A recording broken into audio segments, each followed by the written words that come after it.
반갑습니다. 도솔부동산TV의 황태빈 대표입니다. 끝날 것 같지 않던 무더위도 조금씩 물러가고 있는 모습이네요. 무더운 여름이 지나가듯 부동산 시장도 금리 인하를 비롯하여 훈풍이 불어 모든 구독자님들이 부자 되는 날이 빨리 왔으면 좋겠습니다.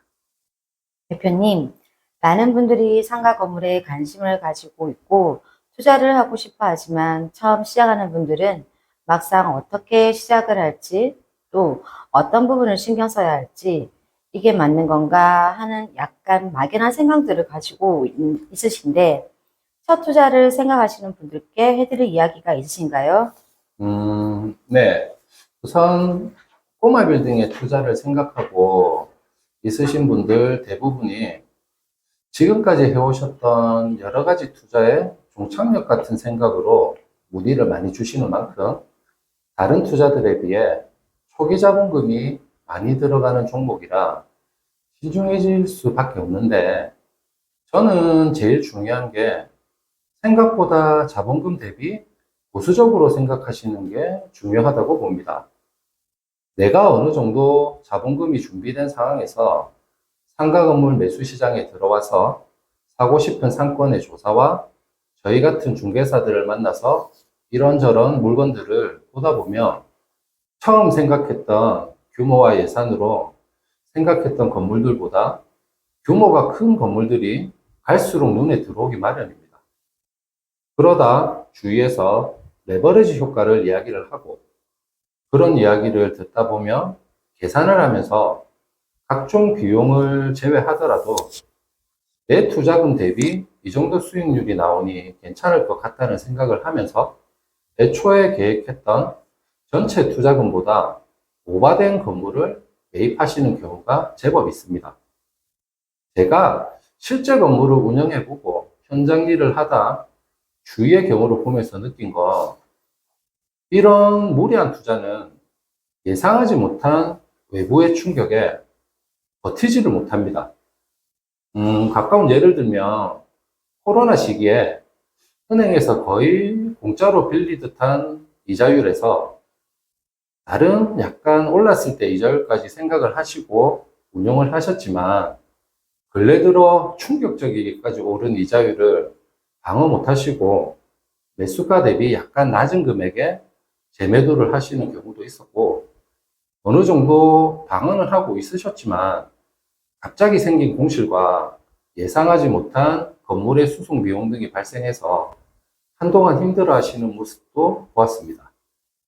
물론 저 역시도 10억의 현금을 가지고 있다면 10억짜리 건물 한 채보다는 대출을 이용해서 10억짜리 건물 두 채를 사는 방법을 생각할 만큼 건물 투자에 있어 레버리지라는 건 어느 정도 필수적인 방법입니다만, 절대 무리한 투자는 생각조차 안 하셨으면 좋겠습니다.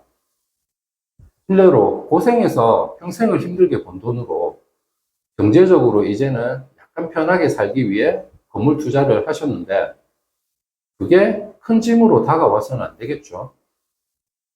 그럼 레버리지 이야기를 하셨는데요. 대표님이 생각하시는 구체적인 비율은 어느 정도이며 운영할 때 생각하고 있어야 하는 비용은 어떤 것들이 필요하다고 생각하시나요?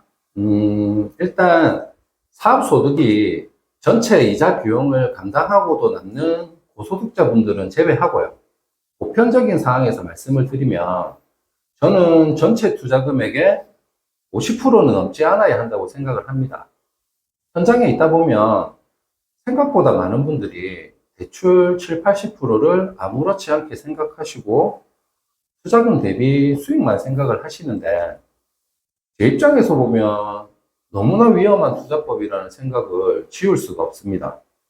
물론 공격적인 투자법으로 성공하신 분들도 분명히 존재하지만 상가 투자 시장이 항상 아름다운 것만은 아닌 걸 꼭 생각해 주시면 좋겠습니다.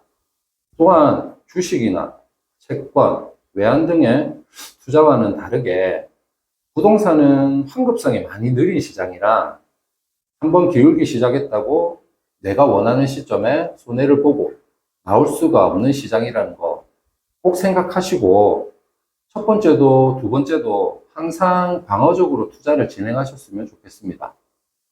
그리고 주위에서 과도한 레버리지의 장점들을 강조하시는 분들이 있으시면 그 이야기는 그냥 패스를 하십시오. 그리고 매수 후에는 임대한 매장에 보증금이랑 한 달 이자 비용에 6개월에서 1년치 정도는 항상 잉여금으로 따로 빼놓으시는 게 좋습니다. 물론 그런 자금들을 놔두는 게 아쉽긴 하지만 세상 일은 모르는 거 아니겠습니까? 그러면 예상 못한 충격이 와도 아무 문제 없이 그 시기를 잘 넘길 수 있다고 생각을 합니다. 대표님이 이야기하시는 레버리지 비율이나 운영 자금들이 너무 보수적인 것은 아닌가요? 그 자금들로 내가 생각하는 것보다 좀 더 좋은 건물들을 살 수도 있지 않을까 하는 생각이 들기도 합니다. 네. 질문 주신 부분에 대해서 어느 정도 공감을 합니다. 하지만 다른 분들 생각은 모르겠지만 저는 현재 부동산 시장은 보수적일수록 좋다고 생각을 합니다. 단지 지금의 시기가 전반적인 경기 침체와 높은 이자율을 보여주고 있는 상황이라 이런 말씀을 드리는 게 아니고 상업용 부동산에 투자할 정도의 금액이면 한 사람의 대부분의 시드가 투입되는 일입니다. 그 많은, 아니 전 재산에 가까운 돈을 투입하고서도 상황이 안 좋아서 힘들게 살 필요가 없다는 거죠. 하이 리스크, 하이 리턴? 이런 말은 저는 부동산 시장에서 있어서는 안 되는 단어라고 생각을 합니다. 물론 제 생각과 다르다는 의견도 있을 겁니다만 저는 지금까지 그렇게 투자를 해왔고 제 고객님들도 그런 투자를 하시라고 항상 이야기 드리는 사실은 변함이 없습니다. 사람이다 보니 단기간에 많은 수익을 올리는 거 누구나 바라고 있는 거며 그런 것들을 항상 생각하면서 투자 공부를 하고 시간 내서 임장 등의 발품을 팔고 다니지만 부동산 시장은 다들 아시는 것처럼 아주 긴 호흡으로 진행되는 시장입니다. 특히나 지금은 모든 정보들이 오픈되어 있고 기본 상권들의 변화가 예전에 비해 드라마틱하게 변하지가 않아서 대부분의 건물 매매 가격들이 상권별로 비슷하게 나오고 있습니다. 그래서 예전처럼 비교적 적은 가격으로 매수 후 몇 배, 몇십 배 수익을 보는 시대는 저는 지났다고 생각을 하고요. 운영하시면서 생기는 임대 수익이랑 가파르지 않지만 꾸준히 우상향하는 시세 차익을 보면서 생기는 약간의 경제적인 자유를 누린다는 마음으로 접근하시는 게 훨씬 좋은 선택이라는 이야기입니다. 좋은 입지의 부동산이 내 품에 들어올 수 있는 기회, 매수 후 빠르고 큰 시세 차익, 아주 작은 시드로 시작해서 몇 바퀴 운영 후 번듯한 대포 건물로 만들기 등의 성공 케이스도 분명히 존재를 합니다. 하지만 그런 꽃길들은 지나고 나서 돌이켜 봤을 때 생기는 약간 보너스 같은 일이 아닐까 하고요. 저도 하나의 건물을 놓고 몇 가지의 운영 플랜을 생각하고 꼼꼼히 따져보고 진행을 해도 생각하지 못한 돌발 변수들이 항상 발생을 하는 게 상업용 부동산의 일입니다. 큰 자금을 운영하는 시장이다 보니 그 돈에 눈이 가려져서 이런 기본적인 것도 놓치는 경우가 많습니다. 그러니 구독자님들도 처음부터 너무 거창하고 무리한 계획들로 힘들게 시작하지 마시고 자금에 맞게 또 내가 인생을 살아가면서 천천히 같이 가는 긴 호흡으로 진행한다는 마음으로 시작하시는 게 어떨까 싶습니다. 네, 오늘 궁금했던 레버리지에 관한 이야기를 잘 들었습니다. 앞으로도 구독자님들이 궁금한 부동산 투자에 관련된 여러 가지 부분들을 많이 이야기해 주셨으면 좋겠습니다. 수고하셨습니다. 네, 감사합니다.